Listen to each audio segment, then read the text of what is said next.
میں تھوڑی سی ان سے بات اس پہ ایک چھوٹی بات کہنا چاہ رہا ہوں. دیکھیں اس سے پیچھے بھی بہت ساری ایسی آیتیں ہیں جس میں اوبیسلی ہمارے جو اس زمانے کے لوگ ہیں یا جو ہمارے انبیاء کرام ہیں یا ہمارے صحابہ کرام ہیں، جب ہم ان کی بات کرتے ہیں اوبیسلی دیکھیں محنتی لوگ تھے، کام کرتے تھے، مشقت کرتے تھے، مشقیں کرتے تھے، بہت کام کرتے تھے. ٹھیک ہے، کہیں کسی کی تنگ دستی ہو گئی تو وہ ایک الگ بات ہے، لیکن ان کو یہ پتہ ہے کہ وہ کچھ نہ کچھ کر لیں گے.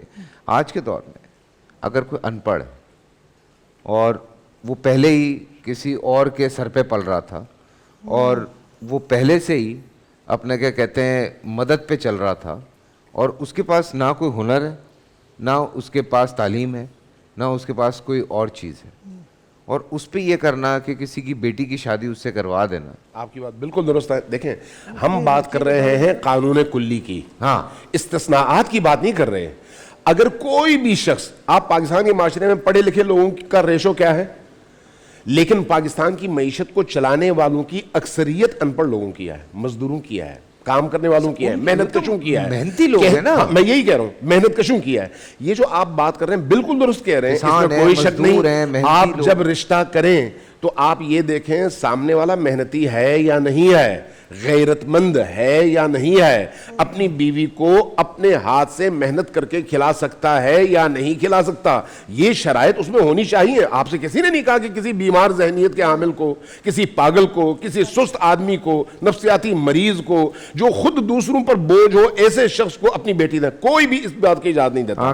اس کا مطلب یہ ہے شادی کر دو پھر کچھ کرنے لگے گا. ہمارے یہاں تو یہ بھی ایک قطعاً نہیں. اس کا مطلب یہ ہے کہ آپ بیلنس کر کے چلیں. بالکل کلی قانون پورے معاشرے کے لیے ہے، اور وہ یہ ہے کہ اس لیے نہ ڈرو کہ تمہاری نوکری نہیں ہے، اس لیے نہ ڈرو. مجھے یاد پڑ رہا ہے، اس لیے نہ ڈرو کہ تمہارے پاس بینک میں پیسہ نہیں ہے. مفتی ابو محمد صاحب نے دوسرے یا تیسرے روزے پہ ایک بڑی خوبصورت بات کی تھی کہ ہم نے دین وہ بنا لیا ہے جو مجھے پسند ہے.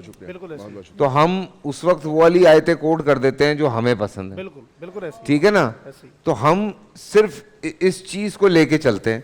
تو اس میں آگے پیچھے دیکھنا بہت ضروری ہے. دیکھیں یہ جو بات ہو رہی ہے اس میں یہ چیزیں انڈرسٹینڈ کرنا بہت ضروری ہے کہ لوگ کئی دفعہ علماء کرام کا اس بات پہ نعوذ باللہ مذاق اڑا رہے ہوتے ہیں کہ بھئی یہ تو شادیوں کے فیور میں، بھئی یہ تو فلاں کے فیور میں، بھئی یہ تو.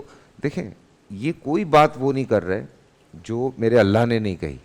کوئی ایسی بات یہاں پہ بیٹھے علماء یا کہیں پہ بھی بیٹھے جو علماء ہیں وہ یہ بات نہیں کرتے جو قرآن پاک میں نہ ہو یا احادیث میں نہ موجود ہو. پھر بھی احادیث کی کچھ باتوں کو یہ چھوڑ دیتے ہیں، لیکن جو قرآن پاک کی باتیں ہیں ان کو نہیں چھوڑتے. تو لیکن آگے پیچھے بہت کچھ دیکھا جاتا ہے، سمجھا جاتا ہے. آپ بھی اس چیز کو انڈرسٹینڈ کیا کریں. یہ میں جانے سے پہلے آپ سے ایک درخواست کرنا چاہ رہا ہوں. مجھے میسج آیا ہوا تھا آپ کی فیلڈ سے متعلق کہ پاکستان میں بہت ساری ذہن سازی کرتے ہیں ڈرامے جو ہمارے ملک میں بنائے جاتے ہیں، جو ہماری عورتیں افطار کے وقت ہم بریک سے آگے بات کریں اور اس پہ لمبی بات کریں، بریک پہ آگے سے بات. ٹھیک ہے، اس کی ایک بات کا جواب میں دوں گا آپ کو. بول انٹرٹینمنٹ کے شوز دیکھنے کے لیے ہمارے چینل کو سبسکرائب کریں اور بیل آئیکن پر کلک کرنا نہ بھولیں.